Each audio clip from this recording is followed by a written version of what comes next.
Hello বন্ধুরা, তোমরা কেমন আছো? আমি তো ভালো আছি। আজকের একটা নতুন ভিডিও চলে এসেছি। ওই পাস্তা দিয়ে কি মুচমুচে কুরকুরি তৈরি করব। কুরকুরি তৈরি কেমন করে করি দেখাচ্ছি।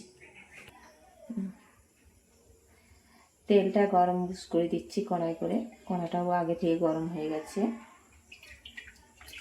দিয়ে দিচ্ছি। কি বলতেছি লঙ্কা গুঁড়ি দিয়ে দিচ্ছি, লবণ দিয়ে দিচ্ছি, এবার কর্নফ্লাওয়ারটা দিয়ে দিচ্ছি। আস্তে আস্তে মাখিয়ে নেব। তেলটা ততক্ষণ গরম হচ্ছে, এটা মাখাতে মাখাতে একটু সামান্য একটু জল দিয়ে দিচ্ছি।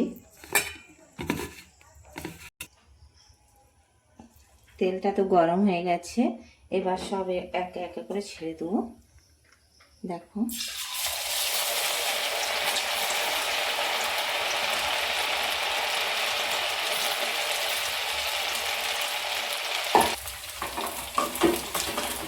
এবার নাড়ছি, এরকম নেড়ে নেড়ে ভাজতে হবে।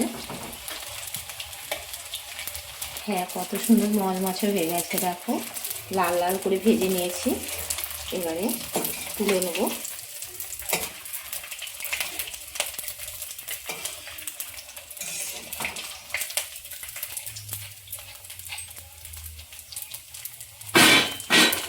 আওয়াজটা দেখো, আওয়াজটা দেখলে, এই আওয়াজটা শুনলেই কি কতটা মচমচে হয়েছে বোঝা যাচ্ছে। সবগুলো একে একে করে ভেজে নেব। সব একে একে ভেজে নিয়েছি। এবার হচ্ছে মশলাটা মাখাবো। মশলাটা মাখানো দেখাচ্ছি। দেখো তো এখানে জিরে গুঁড়ো নিয়েছি, এটা ম্যাগি মশলা আর চাট মশলা আর লেবু নিয়েছি। আমচুর থাকলে লেবু দেওয়ার দরকার নেই, অনেক দিন রাখলে আমচুরটা দিলে ভালো থাকবে, আর লেবুটা দিলে সঙ্গে সঙ্গে খেয়ে নিতে হবে।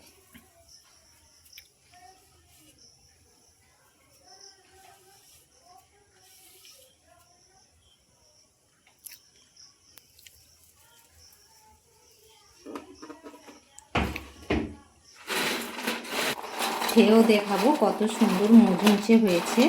এই কুরকুরেও যেমন অনেক দিন রেখে খাওয়া যায়, রেখেও কিন্তু অনেক দিন রেখে খাওয়া যাবে। তো লেবু দিলে হবে না, আমচুর দিলে ভালো টেস্টি হবে আর অনেক দিন থাকবে। লেবু দিলে খুব সুন্দর টেস্টি হবে। একটা খেয়ে দেখাবো। ও খুব সুন্দর হয়েছে, তোমরাও বাড়িতে বানিয়ে খেয়ে দেখবে। এত মচমচে হয়েছে, ওই চায়ের সঙ্গে খেতে খুব মজা লাগবে।